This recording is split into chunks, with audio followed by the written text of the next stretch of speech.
Hello, Mr. Allman here, and this is your Allmancast on prokaryotic cells. There are two main cell types that make up all living things. Prokaryotic cells, consisting of bacteria or archaea, and eukaryotic cells, which you've already learned about previously in your study of animal and plant cells. In this video, I'm going to walk you through some of the significant structures that are unique to prokaryotic cells. Additionally, I will address how antibiotics take advantage of those unique structures in order to provide us with medicines that help us to fight infection. We'll start with the ultrastructure of an E. coli cell. E. coli are a very common and relatively generic form of bacteria that we find distributed throughout the world, and particularly in and on human bodies. Some of the particular structures of E. coli that are unique to prokaryotic cells are the projections that they have that allow them to be able to move around and adapt to their environment. Let's start with the flagellum.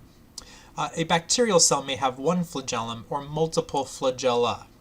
And the flagellum is going to be a structure that is specifically designed to provide a bacterial cell with motility or self-propulsion. This protein structure is anchored in both the cell wall and the plasma membrane of the bacterial cell. At the base of the flagellum is a rotor that utilizes energy to spin, and as that rotor spins, it causes this whip-like motion in a circular fashion of the flagellum, and much in the same way that a propeller powers a boat, the motion of the flagellum is going to propel a bacteria through any liquid environment. Also extending out into the environment are the pili. The pili are carbohydrate chains that extend out from the plasma membrane. So these glycoprotein and glycolipid chains are going to be carbohydrates that provide a way for a bacterial cell to be able to anchor to a substrate in its environment. This can be particularly helpful when a bacterial cell comes across a particularly useful food source. So it could be the surface of the skin, it could be the lining of the intestine, it could be clinging onto the side of your bathtub.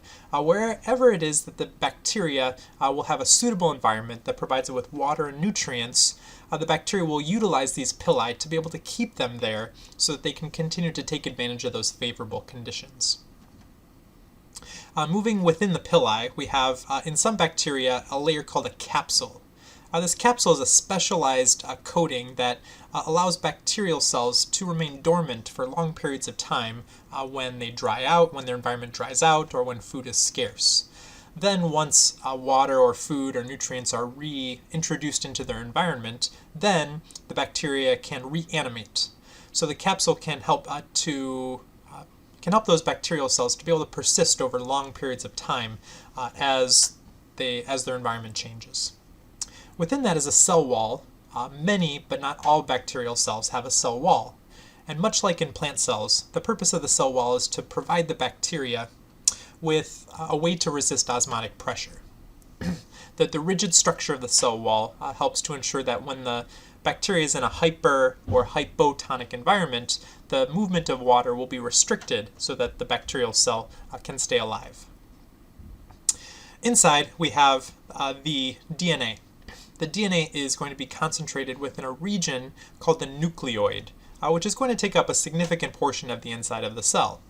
But unlike the nucleus, the nucleoid region isn't bounded by any particular structure. Rather, it's just the place where the DNA happens to cluster together, generally in the center of the cell.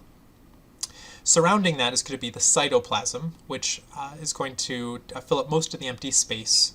Additionally, we have ribosomes, which are unique in structure from those in eukaryotic cells, but still produce proteins. And then finally, plasmids, which are small circular pieces of DNA. So if we key in on that DNA portion, the DNA comes, as you saw, in two forms. There's first the large circular chromosome of DNA. That is going to contain most of the genes necessary in order for a bacterial cell to remain alive. In addition, there's going to be several accessory genes located on small circular pieces called plasmids.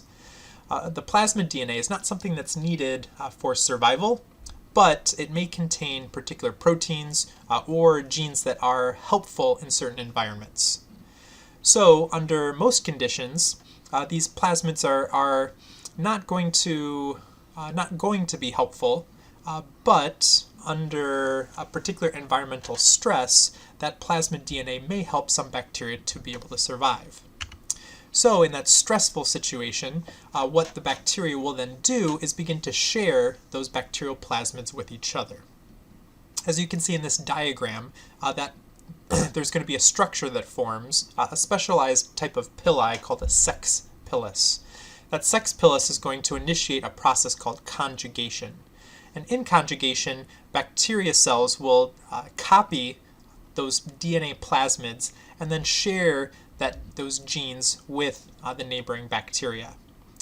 Unlike what you see in the diagram, this can be bidirectional. So we can have the bacteria on one side of the sex pilus sharing its plasmids, while the second bacteria sends back its own plasmids.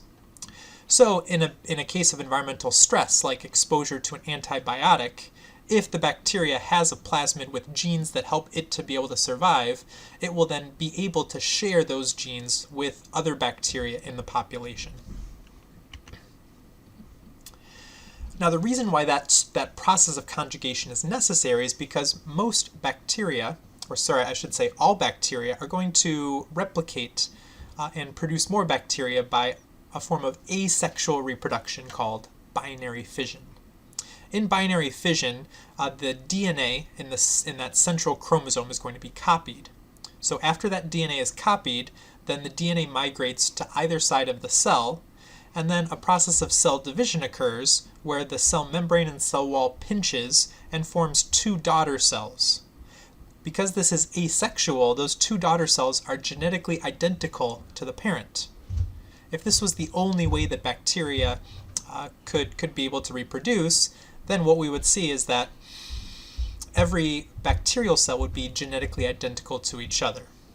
So this is the reason why conjugation helps to exchange little bits of genetic information from one cell to another.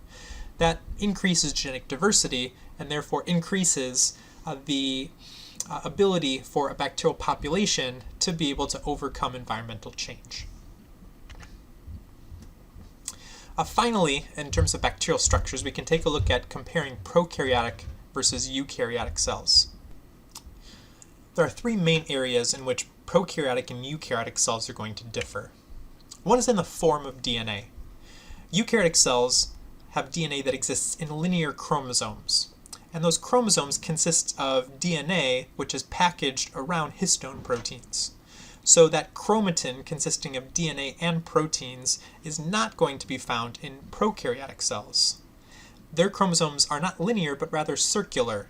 They circle back and attach to each other in one continuous chain. Additionally, because the amount of DNA is much less in a prokaryotic cell, there is no need for packing proteins. So for that reason, we call prokaryotic DNA as naked DNA because it lacks those packing proteins. There is the obvious difference in the number and complexity of cellular structures. Eukaryotic cells are 10 to 100 times bigger than prokaryotic cells, and so in order to increase the efficiency of processes, there are many different membrane-bound organelles which carry out some of those specific functions, like the mitochondria accomplishing cell respiration. On the other hand, prokaryotic cells lack those membrane-bound organelles, so all of those processes are going to happen utilizing molecules that are simply distributed throughout the cytoplasm. But because prokaryotic cells are so much smaller, the processes are still efficient enough to ensure that the prokaryotic cell can carry out its metabolism without any delay.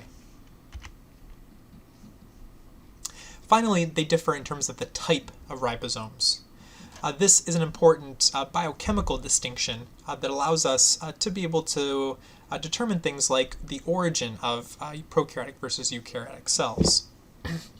Prokaryotic ribosomes are 70S ribosomes. That S stands for sedimentation unit. This is a specialized type of unit that involves putting these structures into a centrifuge and being able to compare the density of the different parts. Now, the 70S smaller prokaryotic ribosomes have slightly less RNA and slightly fewer number of protein chains that make them up. The eukaryotic ribosome also consists of 2 subunits, but the total weight of the eukaryotic ribosome is 80S, so it is slightly larger and slightly more dense than the prokaryotic ribosomes. So this distinction in terms of the type of ribosome really helps us to be able to key in on being able to classify those smaller types of cells like protist cells, which share some characteristics of both pro and eukaryotic cells. And so that is your introduction into prokaryotic cells and how to treat prokaryotic cell infections. As always, if you have any questions, please let me know. Thank you for watching.